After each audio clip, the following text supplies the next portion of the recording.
വനാതിർത്തികളിലുള്ള വീടുകളിലേക്ക് കന്നുകാലികളെ വിതരണം ചെയ്യുന്നത് കുറച്ചാൽ കാട്ടുമൃഗങ്ങളുടെ ആക്രമണങ്ങൾ തടയുവാൻ സഹായിക്കുമെന്ന് കണ്ടെത്തിയ കമ്മി നേതാവിന് ഈ വർഷത്തെ ഇരട്ട ചങ്കൻ പുരസ്കാരം നൽകി ആദരിക്കേണ്ടതാണ്.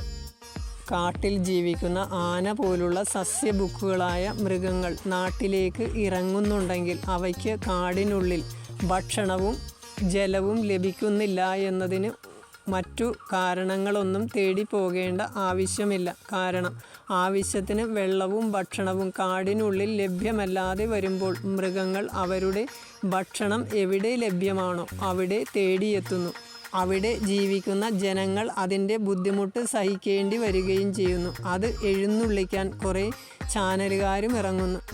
കാടിനുള്ളിൽ ജീവിക്കേണ്ട വന്യജീവികൾ നാട്ടിലേക്ക് ഇറങ്ങി വരുന്നുണ്ടെങ്കിൽ കാടിനുള്ളിൽ അവയ്ക്ക് വേണ്ട ഭക്ഷണവും ജലവും ലഭ്യമല്ല എന്ന കാര്യം ഉറപ്പാണ്. അപ്പോൾ അതിന് ഒരു പ്രതിവിധി കണ്ടെത്തിയാൽ ഈ നാട്ടിലേക്ക് ഇറങ്ങുന്ന വന്യജീവികളുടെ ഉപദ്രവം ഒഴിവാക്കുവാൻ കഴിയും.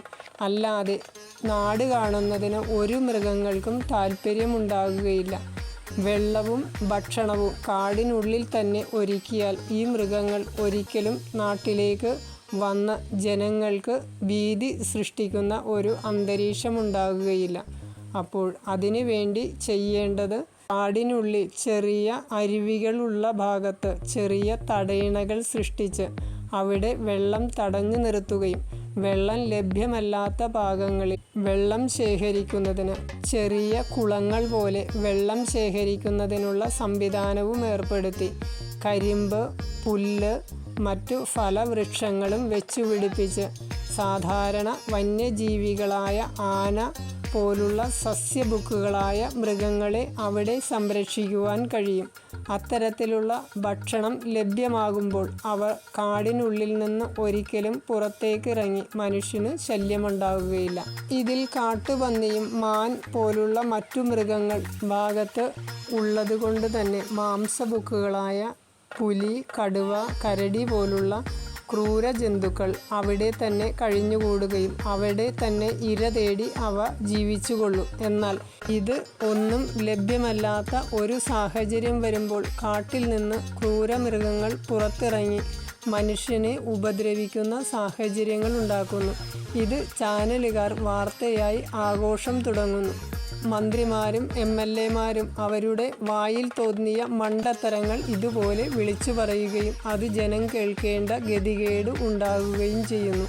എന്നാൽ ഇതിനു ഒരു പരിഹാരമെന്ന രീതിയിൽ ആദിവാസികളെ തന്നെ ഇത്തരത്തിലുള്ള ജോലികൾ ഏൽപ്പിച്ചാൽ അവർക്കും ഒരു ജീവിത മാർഗം ലഭ്യമാകുകയും ചെയ്യും. ഇത്തരത്തിലുള്ള മൃഗങ്ങളെ കാണുന്നതിന് താല്പര്യമുള്ള വിനോദസഞ്ചാരികളെ ആകർഷിക്കുന്നതിനുള്ള ഒരു പരിപാടിയായി ഇത് മാറ്റിയാൽ ഒരു സാമ്പത്തികമായ സ്രോതസ് ഗവൺമെൻറ്റിന് തുറന്നു കിട്ടുകയും അതിലൂടെ ഈ വനവൽക്കരണവും അതേപോലെ തന്നെ വന്യജീവികൾക്ക് ഭക്ഷണവും അതിനു വേണ്ട സാഹചര്യങ്ങളും ഒരുക്കുന്നതിനുള്ള വരുമാനം ലഭ്യമാക്കുവാനും കഴിയുന്നു.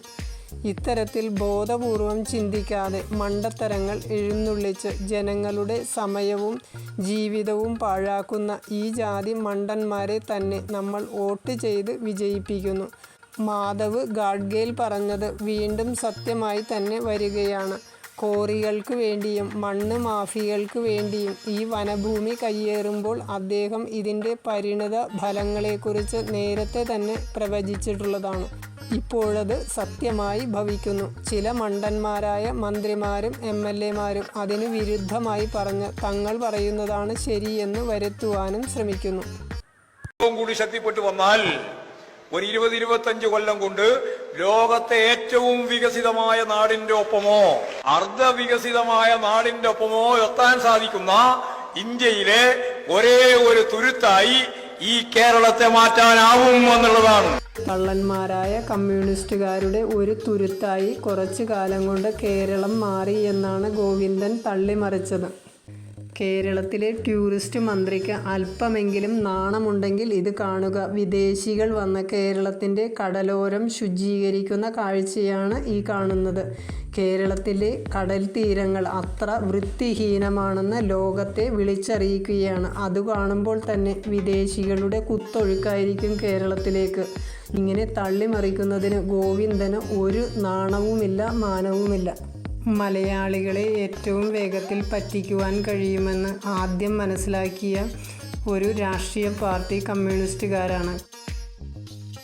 ഈ പ്രസ്ഥാനത്തെ മനസ്സിലാക്കുവാൻ ഇതുവരെ മലയാളികൾക്ക് കഴിഞ്ഞിട്ടില്ല. അതുകൊണ്ടാണ് ഗോവിന്ദന് ഇപ്രകാരം തള്ളിമറിക്കുവാൻ കഴിയുന്നത്. ഏറ്റവും വികസിത രാജ്യത്തിൻ്റെ മുന്നിൽ എത്തിക്കുമെന്നാണ് ഗോവിന്ദൻ ഈ പ്രസ്താവനയിലൂടെ പറയുന്നത്.